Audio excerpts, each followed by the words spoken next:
Okay, so let me keep it real. When I moved to Hampton Roads in 2009, I heard all the crazy stories about Norfolk, the crime, the flooding, the traffic. I was like, Norfolk is not for me. I made up my mind about Norfolk without setting foot in Norfolk. In fact, when I first moved here, I didn't even want to come to visit, let alone live here. So imagine how frustrated I was. After living in Virginia Beach for over 10 years, my husband tells me we need to move to Norfolk so our son could attend Maury High School for a specialized program they were offering. Honey, I was not about that life. And trust me, I did not go down without a fight, but I lost. Fast forward 5 years and here I am living in Norfolk and I'm actually loving it. Norfolk gives you that city feel with a small community atmosphere. Personally, my neighborhood is safe and friendly. My neighbors are welcoming. Plus, I'm still close to Virginia Beach, Hampton, and Chesapeake.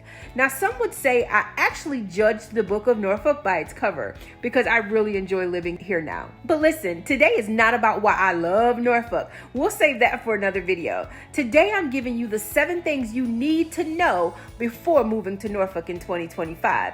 And we're counting these down, starting with number 7, which is something that you're going to notice right away. Some parts of Norfolk has aged well, like me. Others, not so much. Okay, so before we get started, I don't want you to get me wrong. Norfolk has a ton of history, and that can be a good thing. But in some areas, history just means old and not in a charming way. While some neighborhoods have been beautifully preserved, others have been neglected. And that's what we're going to talk about first, Norfolk's aging infrastructure. Now, Norfolk boasts a rich history evident in its diverse neighborhoods. However, some areas reflect the passage of time more than others. For instance, neighborhoods like Norvella Heights and Norview feature homes predominantly built in the 1950s. Many of these are single-story residences with crawl spaces, and over the decades, some properties have experienced various levels of upkeep. Similarly, the St. Paul's area has faced challenges with aging public housing. Home to the region's highest concentration of public housing units, many of these structures have exceeded their intended lifespan and they need redevelopment.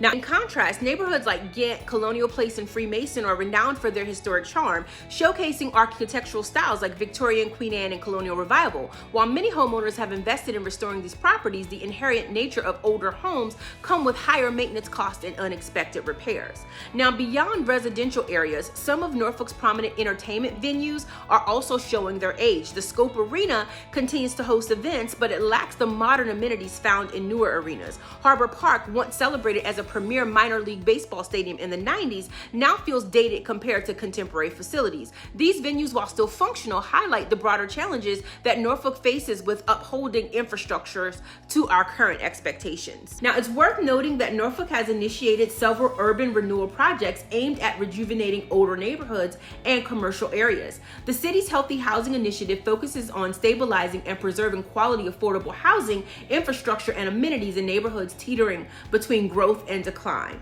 However, the success of these efforts varies. While some areas have benefited from revitalization, others continue to struggle with vacant properties and outdated infrastructure. This disparity underscores the ongoing challenges that Norfolk faces with preservation and modernization. While aging infrastructure presents its set of challenges, another daily frustration for Norfolk residents is parking. So, have you been thinking about relocating to Hampton Roads, Virginia? I've got just the thing for you. My team and I have actually taken the time to create the ultimate relocation guide, which is meant to save you hours of research, and I've linked it down below. From top employers, the best hospitals, and a boatload of other things that you need to know before making the move to Hampton Roads. And the best part, guys, it is 100% free. That's right, you heard me, it's 100% free. So just click on the link in the description or the top pinned comment. I hope it helps. God bless you. All right, so let's talk about something that will test your patience real quick. Parking in Norfolk. If you're moving here thinking you're always going to find a convenient parking spot, I hate to break it to you, friends, but Norfolk has other plans for you, okay? Parking is so frustrating in a lot of areas, especially in downtown or Ghent or near the military bases. If you live in one of Norfolk's older neighborhoods, street parking is pretty much the norm. A lot of homes, especially in places like Ghent, Freemason, and Park Place, either they don't have driveways or they have tiny awkward spaces that you can't fit a car in, so you really can't call it a driveway. So what happens, everybody ends up parking on the street, and depending on the time of day, finding a spot can really feel like you won the lottery. But let me tell you, I've had buyers fall in love with the house and they walked away from the home simply because of the parking situation. I tried to show a property in this beautiful historic home in Ghent, perfect for them in every way except for the parking. There was a little small driveway for one car, but the parking space in front of the house were taken up by the neighbors.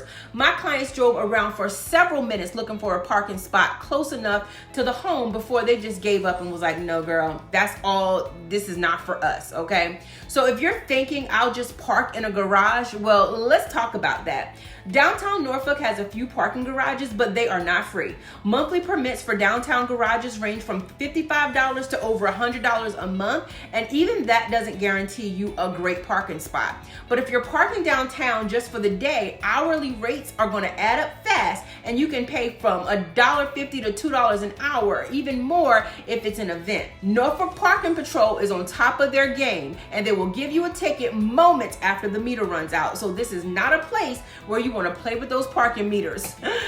Ask me how I know. So there's also permit parking zones throughout Norfolk. Some residential areas require permits, which means if you have guests over, they either need a temporary visitor pass or they're going to risk getting a ticket. And like I just said, Norfolk loves to hand out some parking tickets, and meter maids are on their A game up in the city of Norfolk, okay? So what about parking in downtown Norfolk for office buildings, courts, and events? Well, if you work at one of the federal buildings or if you have a court date, parking can be a nightmare. Every now and then I look up and I find someone pulling out and I can pull into that spot, but that is pretty rare. So if you have a court hearing, plan to go early so you can find a good parking spot and get yourself to court on time. Now, everyone is super excited that Norfolk has a functioning cruise port again, especially those who are fans of Carnival Cruise Lines. But let me tell you, if you're cruising out of Norfolk on Carnival's new port, there's a designated parking lot at Cedar Grove, but it's a mile and a half away from the terminal. They have a shuttle, but that means lugging all of your bags, waiting in line, and dealing with traffic in that area. The increased cruise traffic has also made it even harder to park near waterside. So if you're just trying to grab dinner or attend an event, parking is going to be a little bit of a challenge. I'd recommend that you get dropped off by a friend or take a lift if you're going on a cruise, because parking is not going to be fun and you're going to start off your vacation mad about parking, okay? Oh, and I don't want to forget, there's the military and the college parking struggle, and it's all real. Near Norfolk Naval Base, parking is a daily battle. A lot of military personnel end up parking in nearby neighborhoods and walking a good distance to get to work. ODU's parking situation is not great either. If you're anywhere near campus, expect to see cars lined up on both sides of the street because ODU's parking is not ideal. ODU and EVMS, y'all can do better. But at the end of the day, friends, parking in Norfolk isn't impossible. It's just definitely something that you want to be aware of and prepare for. If you're moving to an area without a driveway, get used to parallel parking, learning the permit rules, and maybe even walking a little extra to get you to where you need to go. If you think that parking is frustrating, wait until you hear about something that affects your everyday commute: traffic in Norfolk. All right, let's dive into our number 5 on our list, which is the traffic in Norfolk.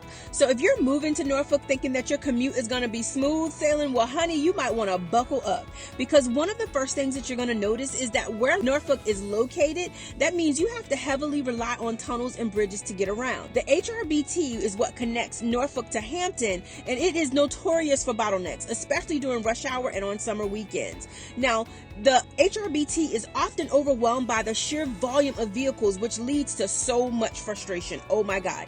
To address this, the HRBT expansion project is underway, and the goal is to ease congestion and improve traffic flow. But the construction is expected to not end until at least 2026, which means delays in the meantime are unavoidable. Now, similarly, the Midtown Tunnel, which links Norfolk to Portsmouth, has its own set of challenges. Despite the addition of a second tube in 2016 to alleviate congestion, traffic backups are still a common common occurrence, particularly during peak travel times. But here's the thing, traffic isn't just an inconvenience in Norfolk. It actually affects where people choose to live.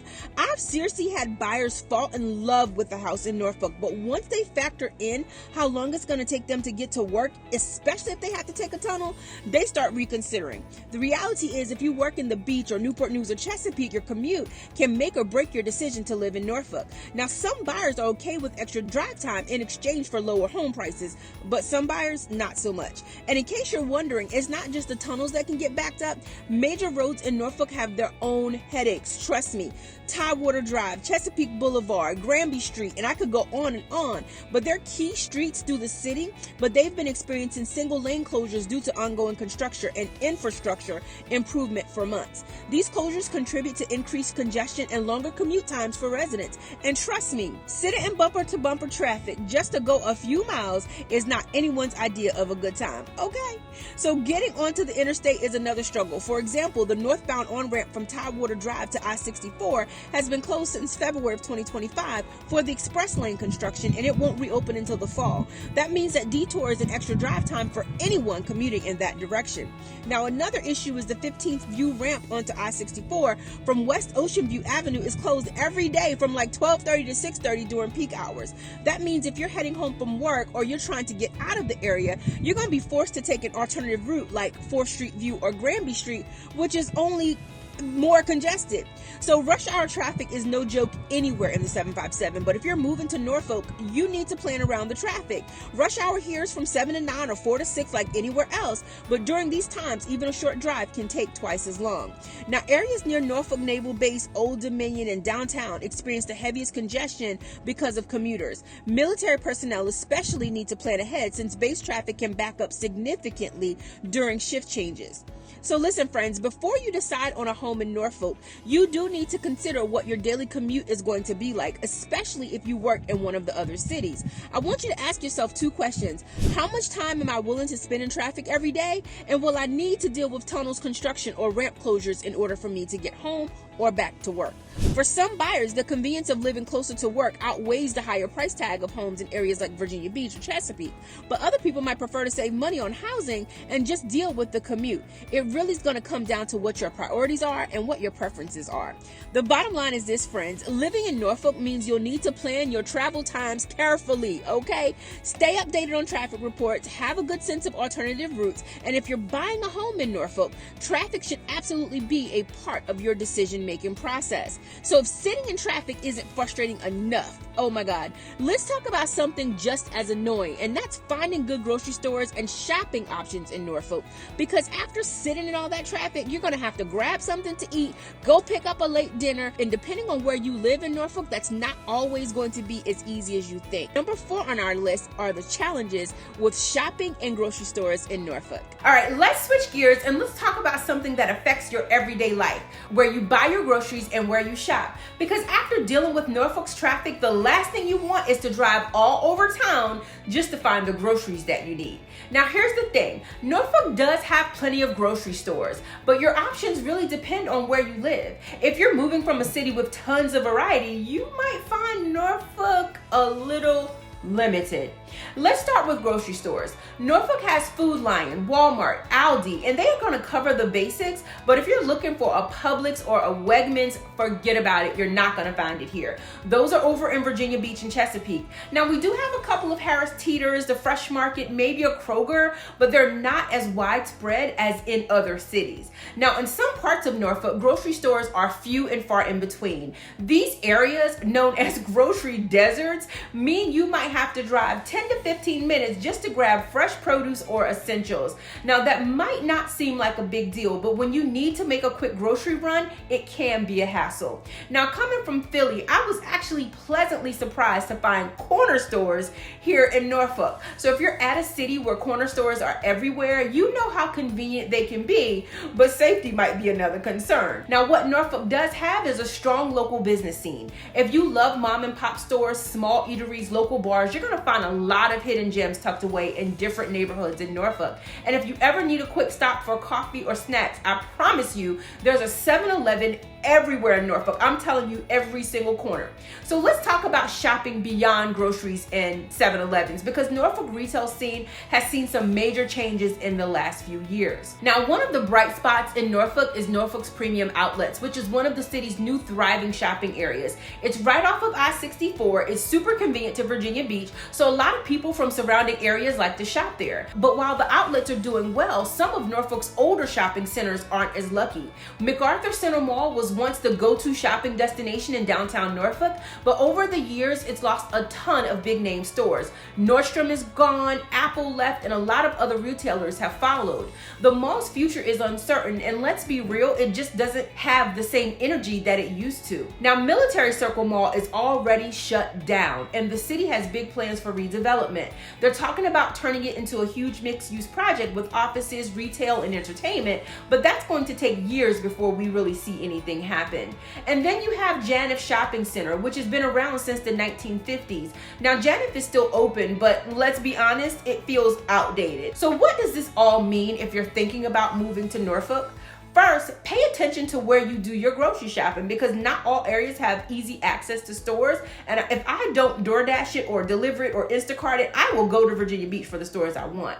So being near good shopping centers is important. Keep in mind that Norfolk's retail landscape is shifting. Some areas are thriving, but others are losing stores, which could impact the long-term value of homes nearby. Lastly, Norfolk is still figuring out what its shopping future looks like. With Military Circle Mall already gone and MacArthur Center struggling, it's not clear where the next retail hub is going to be. But at the end of the day, none of that matters if you can't even get to the store in the first place, because Norfolk has another major challenge. Oh my God, the flooding. And that's what we're going to talk about next. Okay, so we're getting into the top 3 now, and this one is a big deal: flooding. So if you're moving to Norfolk or thinking about moving to Norfolk, this is something that you absolutely need to be aware of, because it's not an occasional inconvenience. It is something that you're going to have to learn to navigate when you live in Norfolk.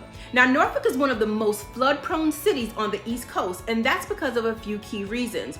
First of all, much of the city sits at or barely above sea level. That low elevation means that when there's heavy rain, the water doesn't always drain as quickly as you'd expect. Now, another reason is that Norfolk is surrounded by water. Think about it. We have the Chesapeake Bay, we have the Elizabeth River, and several inlets running through the city of Norfolk. That's what gives us great waterfront views, but it also makes certain areas more vulnerable to tidal flooding, storm surges, and rising sea levels over time. Now, let's not forget Norfolk's aging draining systems, okay? While the city is actively working on improvements, some areas are still struggling with poor drainage, making street flooding a real issue after a heavy rain. Now, some of the biggest flood-prone areas in Norfolk include Larchmont and Ghent, Ocean View, Colonial Plates, and parts of downtown. Flooding in these areas can vary. Sometimes it's just puddles and minor road closures, but in more severe weather, streets can become temporarily impassable until the water recedes. Now, if you live in Norfolk, you get used to checking the forecast before heading out, especially if you're driving through low-lying areas. Some intersections are known for flooding even after moderate rain, so locals quickly learn which roads to avoid when there's a storm. Now, the city has made improvements like installing pump stations and upgrading drainage, but Norfolk is still one of those places where you might need to adjust your route on rainy days. What does this mean for a home buyer? If you're thinking about buying a home in Norfolk, this is something that you want to take into consideration. If a home is in a FEMA designated high-risk flood zone, your lender is going to require that you have flood insurance as part of your mortgage. But here's something a lot of people don't realize. Most flood insurance policies are actually affordable, especially if the home is in a moderate or a low-risk zone. It's not always an expensive extra cost. And even if flood insurance isn't required, it may still be a smart investment, especially if your home is near water or in an area that's flooded in the past. Norfolk's flood risk isn't just about major storms, it can also be caused by heavy rain, tidal surges, and even poor drainage. That's why it's so important to work with an agent like me who understands Norfolk flood zones. I always advise my clients to check flood maps, ask about flood history, and get an idea of what insurance would cost before making an offer. The city has been working on major infrastructure projects to reduce flooding, including improved drainage, stormwater management, and even elevating some roads. Norfolk has also received a $112 million federal grant to help fund flood mitigation efforts. But let's be real, friends, while these improvements help, flooding is still something that you have to consider when choosing where to live. Some neighborhoods see more issues than others, and knowing what to expect before you buy can save you from surprises later. So what's the big takeaway here about flooding? Flooding in Norfolk is manageable, but it's something you need to prepare for. So whether you're buying a home, driving during heavy rain, or considering flood insurance, understanding the risks ahead of time will help you make a smarter decision. Now, flooding isn't the only thing that impacts home buyers. Next up, let's talk about something that affects families every single day, and that's Norfolk's public schools. Hey guys, as much as I love making these videos, there's one thing I love more, and that's helping families and people from all over the United States and the world make the move here to Hampton Roads, Virginia. I've helped countless families make the move here. So whether you're coming out next week, next month, or even next year, don't hesitate to reach out. Our contact information is right here on the screen, and it'll be linked in the description in case you missed the on-screen pop-up. I look forward to helping you and your family make the move to Hampton Roads, Virginia. God bless you. Okay, friends, so let's get into something that's super important for families moving to Norfolk, the public schools.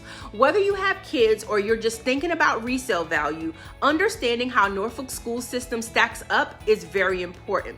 Now, Norfolk Public Schools serves over 30,000 students across elementary, middle, and high schools. The district has seen its ups and downs, and while some schools have strong programs, overall performance tends to rank lower compared to neighboring cities like Virginia Beach and Chesapeake. Now, as of the 2022-23 school year, Norfolk Public Schools reported an on-time graduation rate of 81.9%, which is a drop from the previous year's 84.8%.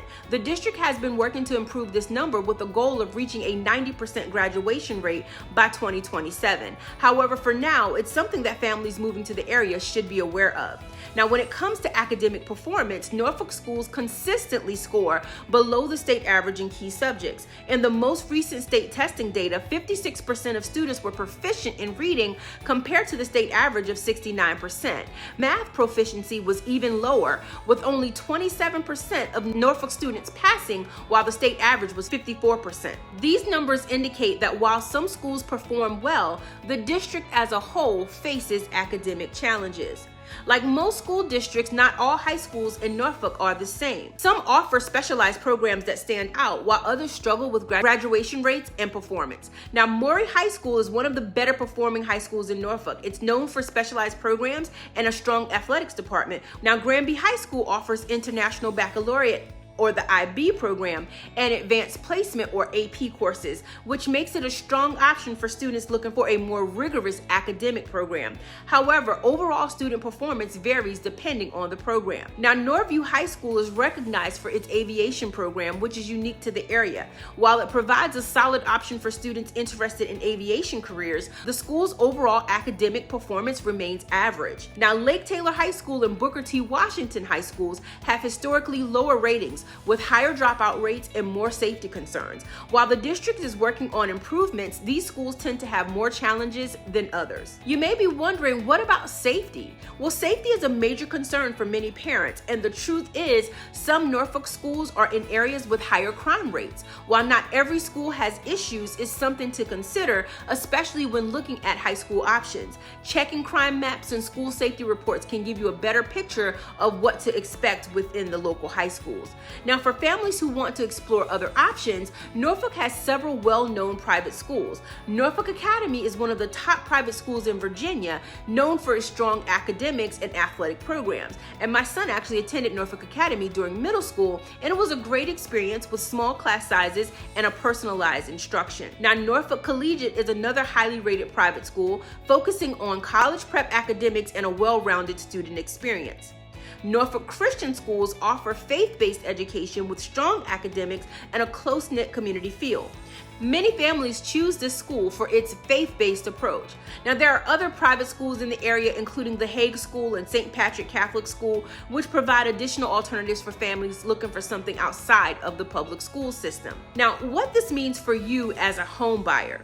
If schools are an important factor in your home search, it's so important for you to research specific schools before deciding where to buy a home. School zones can have a huge impact on a home's resale value, and homes in districts with higher rated schools tend to hold their value better over time. Many families in Norfolk opt for private education due to concerns about public school performance, so it's worth exploring if that's a priority for you. Norfolk schools have some strong programs, but the overall district faces challenges with graduation rates, test scores, and school safety. So whether you choose public or private education, doing your homework before choosing a neighborhood can make all the difference. Now, while schools play a huge role in where people choose to live, it's not the only thing to consider. In fact, there's a factor that comes up in almost every conversation I have with buyers who are looking to move to Norfolk, and that's crime. So let's talk about crime, because this is the number one thing that you need to know before moving to Norfolk, Virginia. Let's just keep it real. If you Google, "Is Norfolk safe?" you're going to see a lot of mixed opinions.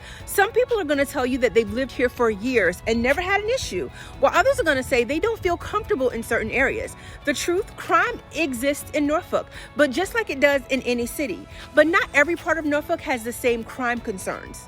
Crime is typically broken into two major categories: violent crime and property crime. And if you're planning to buy a house in Norfolk, understanding both is important because they can impact property values, resale potential, and even homeowner insurance rates.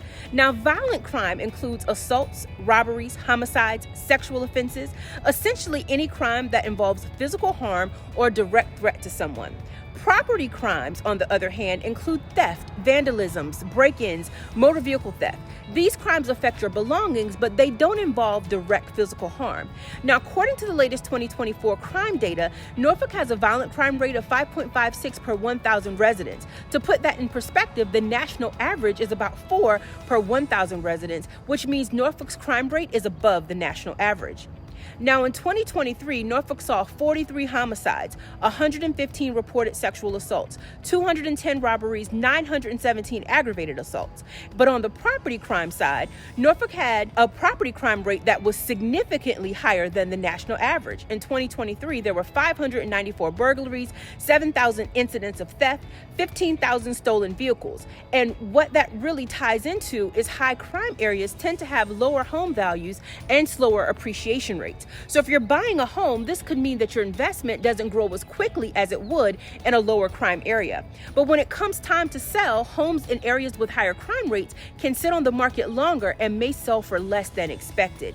But here's the thing, crime is only one piece of the puzzle, and not every part of Norfolk has the same crime issues. My understanding is that certain areas like St. Paul's Boulevard, Old Huntersville, and parts of Park Place have historically had higher crime rates. These areas have reported more violent crimes and property-related offenses, particularly break-ins, vehicle thefts, and late-night assaults near high traffic zones. That being said, Norfolk has been working on revitalization efforts in some of these neighborhoods, so things could change over time. Here's the key takeaway, friends. Crime doesn't look the same in every part of Norfolk. Now, before you buy a home, I always tell my clients what one person is okay with, another person might consider a deal breaker. So the best thing that you can do is research the area that you're interested in. Here's a few tips on how you can do that. First of all, check Norfolk's crime map. Norfolk has an online tool where you can see crime reports by the neighborhood. Look at the Virginia Sex Offender Registry. If that's a concern for you, you can see if there are any registered offenders near a home that you're considering. Visit the area at different times of the day. Some neighborhoods feel totally different in the morning versus at night.